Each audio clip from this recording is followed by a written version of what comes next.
From relying on sound to being told what to wear, a strict rule regarding the makeup on set, and even coming back to film after your character lost his life, here are the unbelievable rules the cast of The Handmaid's Tale must follow.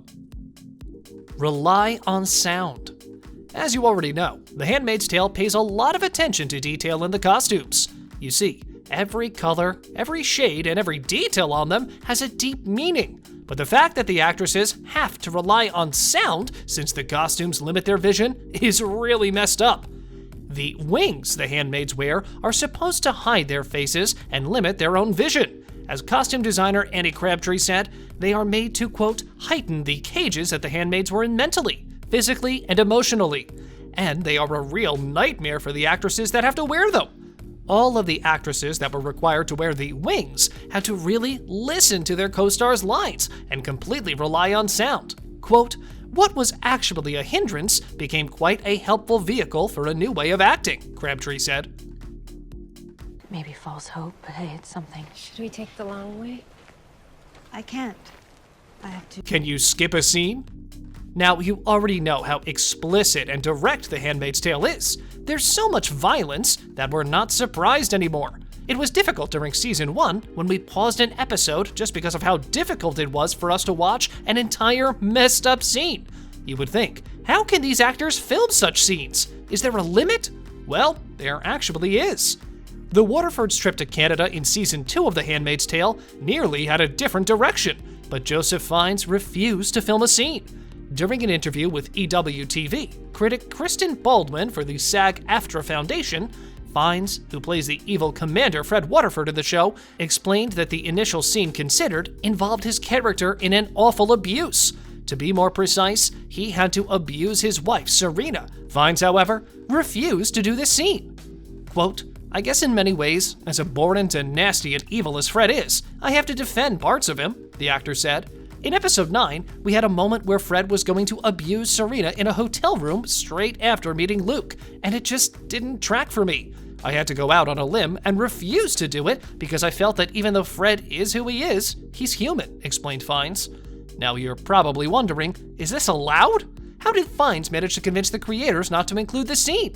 Well, as he explained, it took, quote, long emails and defending and pushing. Good evening. Dear? Told what to wear. This is quite obvious, but we couldn't go on without mentioning how amazing and detailed the costumes of the show truly are. Despite the fact they are really comfortable, the creators of The Handmaid's Tale always control what their stars would wear and what they won't. Creative freedom. Did you guys know that Elisabeth Moss also serves as the producer of the show? She plays the protagonist, June, and she has a lot of creative freedom when it comes to where the story should go. However, that's not the case with her co-stars. With the exception of Fiennes' case, stars of The Handmaid's Tale don't have much room for creative freedom. You get what the writers think is suitable for your character. No makeup. Elisabeth Moss films the show without makeup, but is this her decision? Well, not exactly. In an interview with Time, Moss and Atwood informed fans that Moss films the series without makeup. Quote, Bruce Miller, who's the showrunner and chief writer, said he felt that it allowed the acting to be more direct, and because every little twitch and twinge was visible, Atwood explained. There wasn't anything between you and the camera, Moss added. Under his eye. Under his eye. Adapt to everything. Do you guys ever wonder what scene of The Handmaid's Tale was the most difficult one to film? Well, despite the fact there are a lot of scenes hard to watch because of all the violence in them, the grocery store set was the most difficult to create and really creepy for the actors to be in. You see, reading is not allowed in Gilead, so all of the labels on the food in the stores had to be pictographic. Therefore, the production design team had to create a store suitable for the show. Quote, the grocery store was probably one of our hardest sets because we fabricated every single label there, Berghoff revealed in an interview with Architectural Digest. Can you imagine the graphics team painstakingly designed hundreds and hundreds of labels and then applied them to certain things? but this scene upset the actors as well. During an interview with Architectural Digest, Samira Wiley said that the shopping scenes were really terrifying.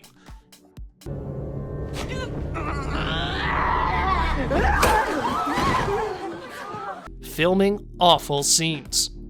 While Fiennes got his way into not doing the scene we previously mentioned, some actors of the show had to go through really disturbing scenes without having the right to refuse to be in it. For example, there's the scene where the Waterfords abuse June. Fred and Serena are probably two of the most complicated characters in The Handmaid's Tale. During one episode of the show, the couple decides to abuse a pregnant June. In this awful scene, Fred abuses June while Serena holds her down. It's one of the most terrifying and discomforting scenes in the entire show, and it really describes what kind of people the Waterfords are.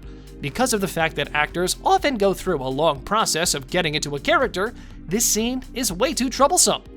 There's another scene that disturbs Aunt Lydia, and when Aunt Lydia is disturbed by something, you know there's a lot of physical and psychological violence in it. When the Waterfords, June, and Aunt Lydia head to Washington, D.C. from Boston, we can't ignore the fact that the handmaids there go through even more struggles than June. If you thought Boston was evil, you need to make up your mind the second you see how things are in D.C. With High Commander Winslow, handmaids here are muzzled. The reason they are muzzled is so people don't see their mouths pierced shut.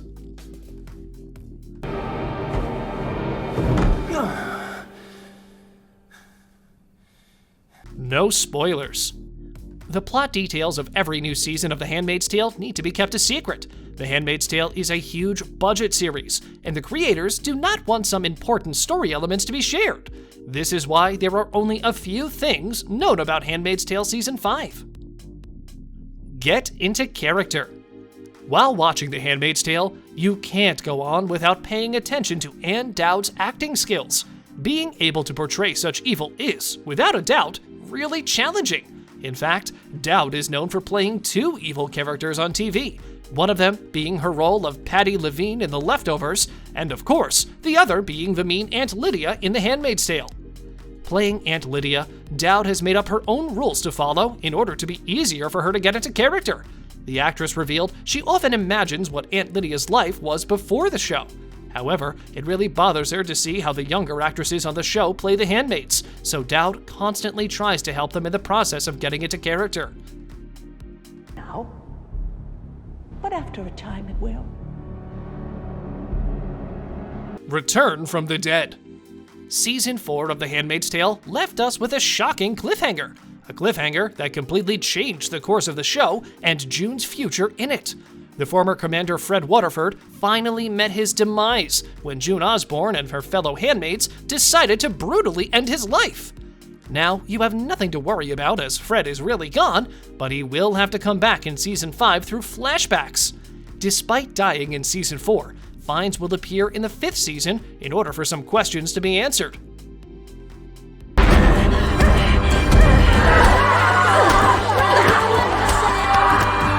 Well guys, what are your thoughts on seeing Fred again? Also, which of these rules is, according to you, not necessary?